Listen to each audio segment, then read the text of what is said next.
Everyone, this is Rifna Iqbal. ഇന്ന് നമ്മൾ പറയാൻ പോകുന്നത് ജേർണലിങ്ങിനെ കുറിച്ചിട്ടാണ്. അതായത് ഓവർ തിങ്കിങ് ഒക്കെ ഉള്ളവർ പ്രത്യേകം കേട്ടിട്ടുണ്ടാവും.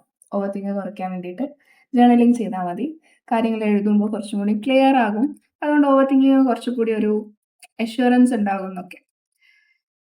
ഞാൻ അതിൻ്റെ വേറൊരു സൈഡാണ് പറയാൻ പോകുന്നത്. ജേർണലിങ് ഹെൽപ്പ് ചെയ്തിട്ടുണ്ട്.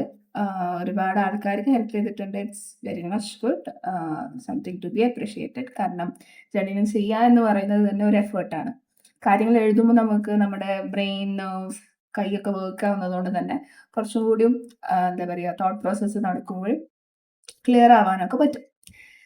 But at the same time നമ്മൾ ജേർണലിങ് ചെയ്യുമ്പോൾ, അല്ലെങ്കിൽ ഒന്നുമില്ല, വെറുതെ എന്തെങ്കിലും ഒന്ന് കാര്യം എഴുതി വെക്കുമ്പോൾ നമ്മൾ പ്രധാനമായിട്ട് എഴുതി വെക്കുന്നത് അത് രേഖപ്പെടുത്തുക, അല്ലെങ്കിൽ അത് ആസ് ആൻ എവിഡൻസ് ആയി മാറുകയാണ്. അപ്പോൾ നമ്മൾ ഹിസ്റ്റോറിക്കൽ ടെക്സ്റ്റ് ഒക്കെ എടുത്ത് നോക്കുകയാണെങ്കിൽ എഴുതി വെക്കുന്നത് അത് പിന്നേക്കുള്ള ജനറേഷന് വേണ്ടിയിട്ടാണ്.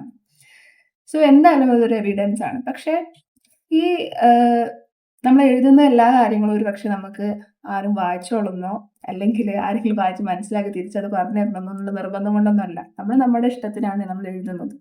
സോ അവിടെ ഒരു പ്രൈവസി ഇല്ലാതെ വരികയാണെന്നുണ്ടെങ്കിൽ, അല്ലെങ്കിൽ ഇൻ കേസ് അത് എഴുതിയത് ആരെങ്കിലും വായിക്കുകയാണെന്നുണ്ടെങ്കിൽ അത് ആലോചിച്ച് പിന്നെ ഒരു ഓവർ തിങ്ക് ചെയ്യേണ്ടി വരും. അപ്പം എന്നെ സംബന്ധിച്ചൊക്കെ ഒരു ജേർണൽ ചെയ്യാന്ന് പറയുന്നത്, എഴുതാൻ അറിയുമെങ്കിലും എഴുതാൻ കഴിയുമെങ്കിലും ചിലപ്പം ചിലതൊന്നും എഴുതാൻ കഴിയും, ചില വെറുതെ ഇങ്ങനെ പിടിച്ച് നിൽക്കുകയുള്ളൂ പെന്നൊക്കെ. പക്ഷെ ഇൻ കേസ് എഴുതാൻ വന്നാൽ തന്നെ അത് എങ്ങനെയാണ് എഴുതേണ്ടത്, അത് എഴുതുമ്പോഴും നമ്മളിങ്ങനെ ഇൻ കേസ് ഇത് ആരെങ്കിലും ഞാനില്ലാത്തപ്പോൾ വായിക്കുകയാണ്, അല്ലെങ്കിൽ നമ്മുടെ എന്താ പറയുക, എല്ലാവരും മരണപ്പെടാനുള്ളതാണ്, അല്ലെങ്കിൽ മരണശേഷം ആരെങ്കിലും നമ്മുടെ ഓരോ കാര്യം, നമ്മുടെ ഓരോ തിങ്സ് എടുത്ത് നോക്കുകയാണെന്നുണ്ടെങ്കിൽ അതെങ്ങനെയായിരിക്കും അപ്പിയർ ആകുക, അല്ലെങ്കിൽ അങ്ങനെ എഴുതേണ്ട കാര്യമുണ്ടോ, അവർക്ക് വായിക്കാൻ വേണ്ടിയിട്ട് എഴുതുന്ന പോലെ ആയിരിക്കും പിന്നെ നമ്മൾ എഴുതുന്നുണ്ടാവുക. സോ ഇറ്റ്സ് കൈൻഡ് ഓഫ് എന്താ പറയുക, അതിനതിൻ്റെതായിട്ടുള്ള പ്രോസ് ആൻഡ് കോൺസ് ഉണ്ട്. സോ അതൊന്നും ഇല്ലാതെ നല്ല രീതിയിൽ ഒറ്റ മൈൻഡിൽ എഴുതാൻ പറ്റുന്ന ആൾക്കാരെ ഐ സ്റ്റിൽ അപ്രിഷിയേറ്റ് ദം.